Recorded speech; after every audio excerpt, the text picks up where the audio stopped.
hay đối bạn dương như từ những cái thang luôn anh tạo ra vì muốn những bạc hai và chỉ bây giờ rồi ha từ bây giờ rồi những trái sưu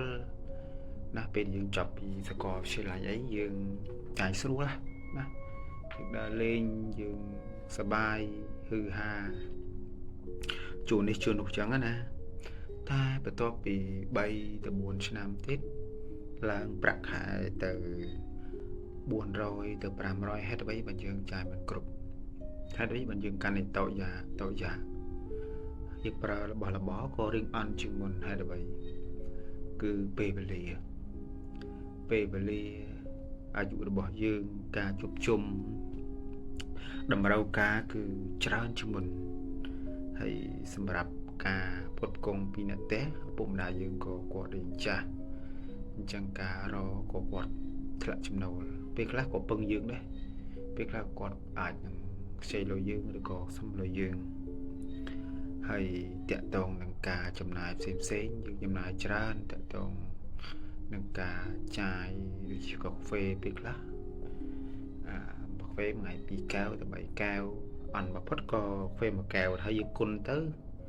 មួយខែមិនក៏ចូលតិចបំផុតក៏$60ដែរទោះបីយើងផឹកកាហ្វេអន់ក៏ដោយមួយកែវ$6500ក៏យើងចូល$60ដែរចុះយើងដូចជាកាហ្វេរៀងប្រែនឬក៏កាហ្វេមួយកែវ9000គុណទៅក៏60ឬក៏100ដែរ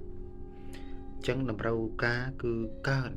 ទាំងសម្ភារបំពាក់ឥឡូវយើងបានកូនម្នាក់ទៀតចឹង2នាក់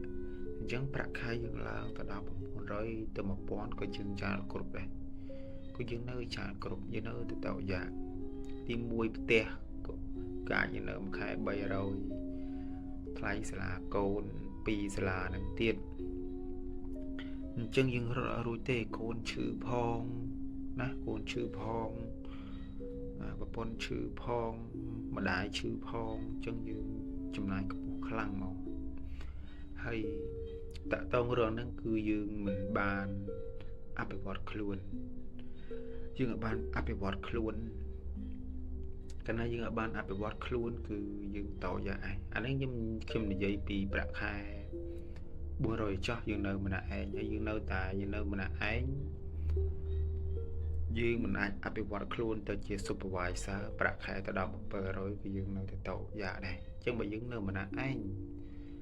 អាយុ30ឆ្នាំអីបើយើងបានជា supervisor ប្រាក់ខែយើងចូល700ទៅ600អានេះយើងចាយគ្រប់ចាយបបោហើយ